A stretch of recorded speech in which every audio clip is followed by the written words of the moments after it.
نحمده ونصلي على رسوله الكريم اما بعد اعوذ باللہ من الشیطان الرجیم بسم اللہ الرحمن الرحیم سامعین کرام السلام علیکم ورحمۃ اللہ وبرکاتہ۔ ہماری آج کی ویڈیو کا موضوع ہے بعض وزنی اعمال کا ذکر۔ ہر عمل میں وزن اخلاص سے آئے گا، خواہ کوئی بھی عمل ہو، تاہم احادیث سے طیبہ میں بعض اعمال و اذکار کا خاص طور پر وزن بتایا گیا ہے۔ مثلا ایک حدیث پاک میں حضرت صلی اللہ علیہ وآلہ وسلم نے ارشاد فرمایا، ما من شیء یوضع فی المیزان اثقل من خلق حسن وَإِنَّ صَاحِبَ حُسْنِ الْخُلُقِ لَيَبْلُغُ بِهِ دَرَجَةَ صَاحِبِ الصَّوْمِ وَالصَّلَاةِ۔ اس کا ترجمہ یہ ہے کہ میزان عمل میں رکھی جانے والی کوئی چیز حسن اخلاق سے بھاری نہیں ہے۔ حسن اخلاق سے متصف شخص اپنی اس صفت کی بدولت نفل روزے اور نماز پڑھنے والے کے درجہ تک پہنچ جاتا ہے۔ واقعی حسن اخلاق ایسی صفت ہے جو انسان کو دنیا میں بھی عزت دیتی ہے اور آخرت میں بھی اسے عظیم الشان عزت سے سرفراز کرے گی۔ ایک حدیث پاک میں ہے کہ اللہ تعالیٰ نے حضرت ابراہیم علیہ السلام سے ارشاد فرمایا کہ خوش اخلاقی سے متصف شخص کے متعلق میرا فیصلہ اٹل ہے کہ میں اسے قیامت کے دن عرش کے سایہ میں جگہ دوں گا اور اپنے حضیرت القرص سے اسے سیراب کروں گا اور اپنے تقرب سے نواز دوں گا۔ اسی طرح تسبیح و تحمید کے کلمات اللہ کے نزدیک انتہائی باوزن ہیں۔ بخاری شریف کی آخری حدیث ہے کہ حضرت صلی اللہ علیہ وآلہ وسلم نے ارشاد فرمایا،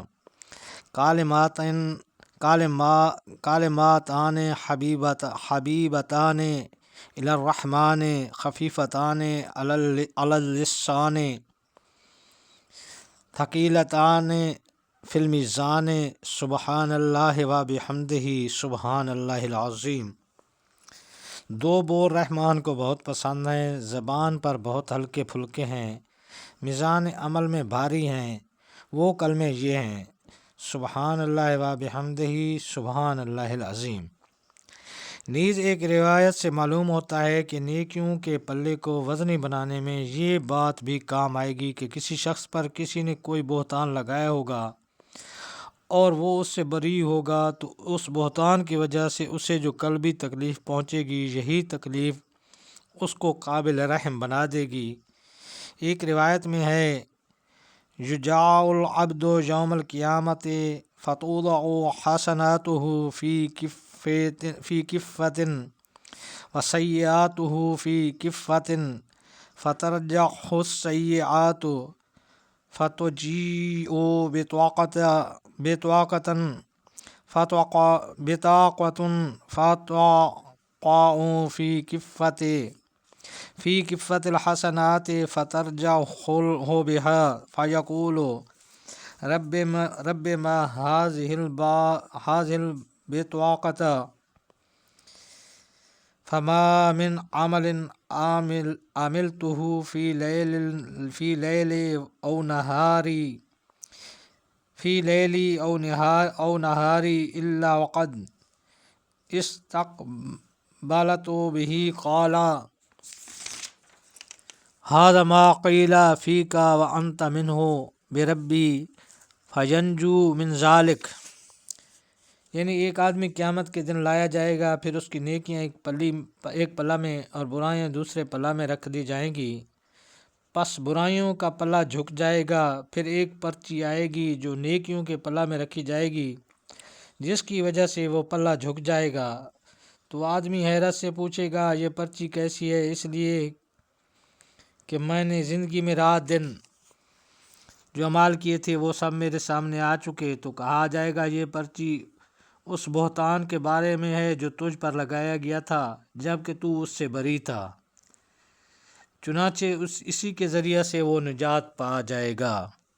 غور فرمائیے، جب ایک مبرہ شخص پر بہتان باندھنا ایسی چیز ہے جس سے وہ مبرہ آدمی اللہ کی نظر میں قابل رحم بن جاتا ہے، تو اس سے اندازہ لائیے کہ خود بہتان لگانے والے کے لیے یہ برائی کتنی وزنی ہوگی۔ جو اسے اللہ کی رحمت سے دور کر دے گی۔ اور اسی بنا پر سیدنا حضرت علی کرم اللہ وجہ کا ارشاد ہے، البہتان علی البری اثقل من السماوات، یعنی ایک بری شخص پر بہتان باندھنا سب آسمانوں سے زیادہ وزنی اور برائی ہے۔ اللہ تعالیٰ سب مسلمانوں کو بہتان ترازیوں سے پوری طرح محفوظ رکھے، آمین بجائے نبی الامین صلی اللہ علیہ وسلم۔ ہماری اگر ویڈیو آپ کو پسند آئی ہو تو برائے مہربانی اس چینل کو سبسکرائب کر دیں اور بیل آئیکن کا بٹن دبا دیں تاکہ ایسی دینی معلومات آپ تک پہنچتی رہیں۔ اللہ پاک آپ کا حامی و ناصر ہو۔ السلام علیکم ورحمۃ اللہ وبرکاتہ۔